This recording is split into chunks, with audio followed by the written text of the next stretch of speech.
Quality of life is something that's been getting a little bit of attention from Hoyoverse over time, however slow that may be, but they are making changes to make the game feel better. One of the most recent ones I really liked was Mona, Ayaka, Yelan, Sayu. They have a much better time using their abilities to get around now and not get caught on 1 pixel high bumps in the ground. Like sometimes the hardest boss in the Abyss was that small circle in the center of the room. So I've come up with a few quality of life features I would like to see come to the game, and as always, these aren't in any kind of order, so please don't think that I prioritize anything in this video. So let's get into it. First up, we have free weekly bosses. Now, with more content coming in the future, the more bosses that are going to get added into the game. And with the first 3 you do in a week costing 30 resin each, and everyone after that costing 60 resin each, it's getting more and more expensive over time. So let's just do some quick maths. The amount of resin you can earn passively in a week looks like this, or at least how I worked it out. 1 hour or 60 minutes divided by the regeneration time, which is 8 minutes for 1 resin, and you generate 7.5 resin every hour. Times that by 24, that gives you 180 resin a day. Times that by 7, and you have 1260 resin a week. As of now, to farm each weekly boss, of which we have 6 total, we would have to spend 270 resin, which is about 21.4% of your total weekly resin recharge. I believe. I might have stuffed up the numbers, but I believe that's correct. And that's as of now. With the next boss that gets added into the game, that goes up to 26.1%. And then that goes to 30.9%. And then one boss after that, you're using more than a third of your resin each week just to do all the weekly bosses. Now, Hoyoverse might increase the amount of bosses that you can do for 30 resin, but it's just delaying the problem for the future. So here is my argument. The weekly bosses are already gated in some way and can't be infinitely farmed since, as the name suggests, they are farmable once a week. If Hoyoverse made each weekly boss free, it would be an activity that everyone could engage with even if you didn't need the boss-specific materials, just for a chance to get a good artifact, some ascension materials, and more chances at billets to use for crafting weapons. I honestly can't remember when the last time I farmed Dvalin, Boreas, or Child even was since, well, I don't need to. If the bosses were free, it would give us a little bit more to do each week and would also give players more resin to spend in domains and on ley lines, kind of adding a pseudo resin increase to the game. So yeah, let's move on, eh? Next up, we have being able to quick switch between 2 parties. This is something I'm sure every person has wished for at some point, not having to go to the party screen and change out characters just because the element that you need isn't currently in your team. They could add a way you could nominate a second party that when you're not in combat you can switch to instantly, just like you would switching characters.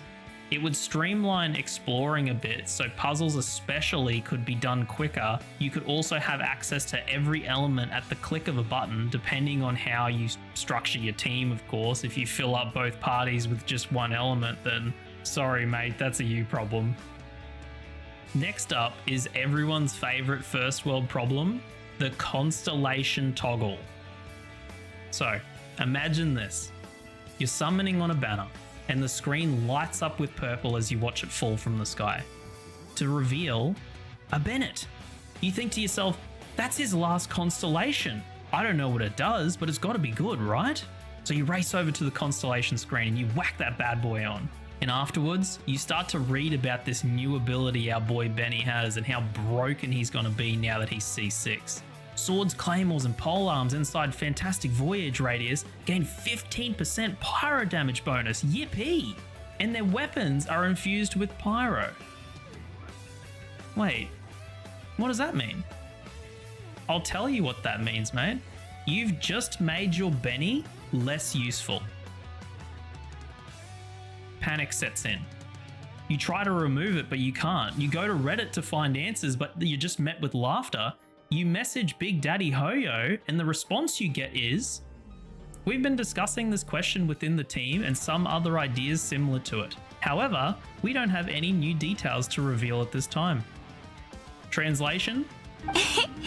Seriously though, even though a lot of people are smarter now and know not to C6 Benny, this is still such an easy fix and yet another issue that no one knows or understands why it still exists. So please, Hoyo, put these poor buggers out of their misery and allow us to toggle constellations. Alright, number 4. Being able to turn artifacts into artifact experience material. Now, a lot of people have probably gotten to the point where you've filled up your artifact storage, farming a domain to build a character, and most of it is either filled with junk or this. But now we have artifact experience materials in the game, items that I've never even bought because I have so many artifacts that are already waiting to get fed to a better piece. But if we could use a gadget or the crafting bench to turn dead artifacts straight into experience material, even if for every 10,000 artifact experience material, you would need to put in 12,000 artifact experience, it would help with cleaning up our inventories and give us a way to get rid of all the non-maxed out artifacts we have just laying around because they didn't roll well. It doesn't need to be exactly like this, but I would like a way to turn my artifacts into just experience, because I'll be completely honest, I have a lot of them just sitting around waiting to be fed to something else. But moving on to the next one, we have skipping dialogue.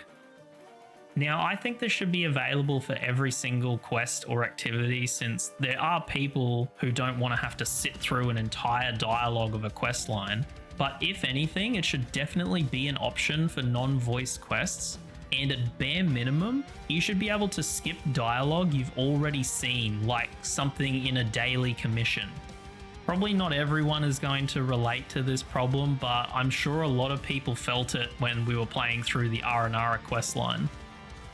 But yeah, next up we have internet connection not interfering with combat. This is a very personal choice, and people will for sure land on either side of the fence with this issue, but allowing combat, switching characters, and doing damage or applying damage should be completely disconnected from ping while you're in solo or single player. Anything in relation to combat shouldn't need to check with the server before being applied. People who have between 1 and 100 ping probably don't even think about this at all. So let me give you an idea. You start fighting a boss and you have an opening rotation in mind. You're going to start with Raiden, you're going to use her E skill, switch to someone else like Benny to ult, and eventually you're going to come back to Raiden so you can use her ult. Now, a lot of players get used to the average timing it takes to switch between characters, so your muscle memory starts to take over. So you press the button to switch from Raiden, then you press Alt at the time that your brain has gotten used to. And what the fuck? Your character didn't switch, and Raiden used her ult instead. Why did that happen? A lot of people might say that, oh, you were in an area that a tall character can't stand, or even under an enemy, so the switch failed because, again, tall character. Or you tried to switch too soon.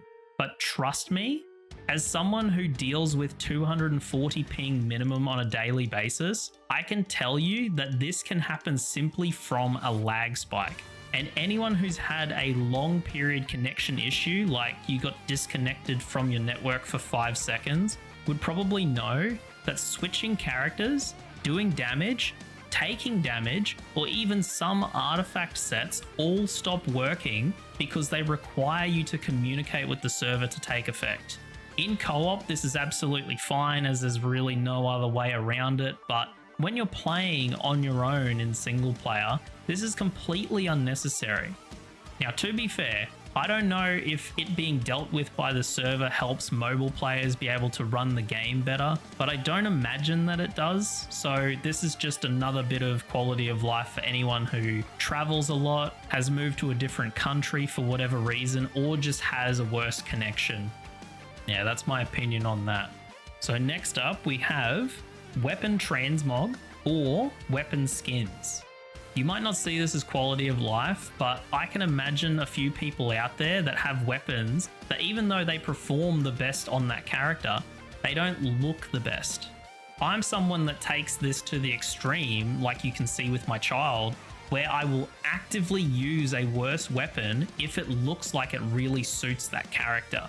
Now, I have Skyward Harp, which would work much better on my child than Rust would, but I have never thought about switching because of how much Rust matches his design. Rust is his weapon as far as I'm concerned. I have some other examples like Ayaka with however you pronounce this, Kazuha with the weapon you get from his story, the Kagotsurabe Ishin, I probably butchered that, and Jean with the Favonius sword. Again, that's her sword as far as I'm concerned.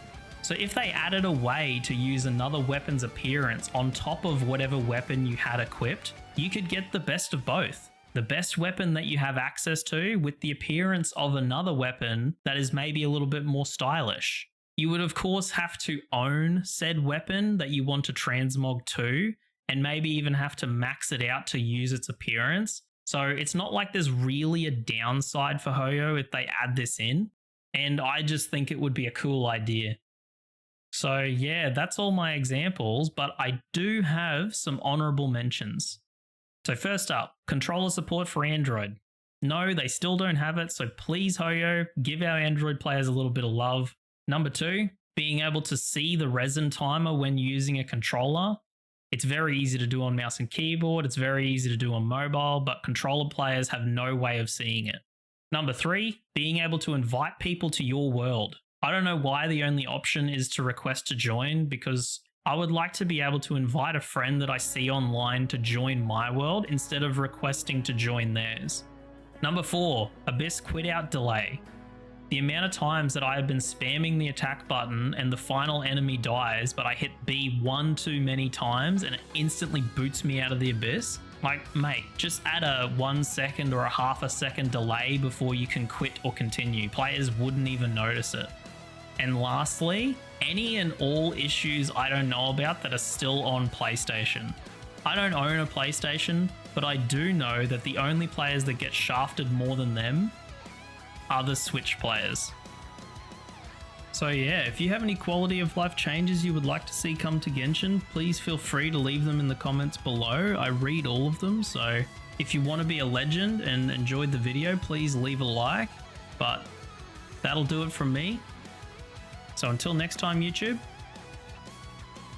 I'll catch yous later.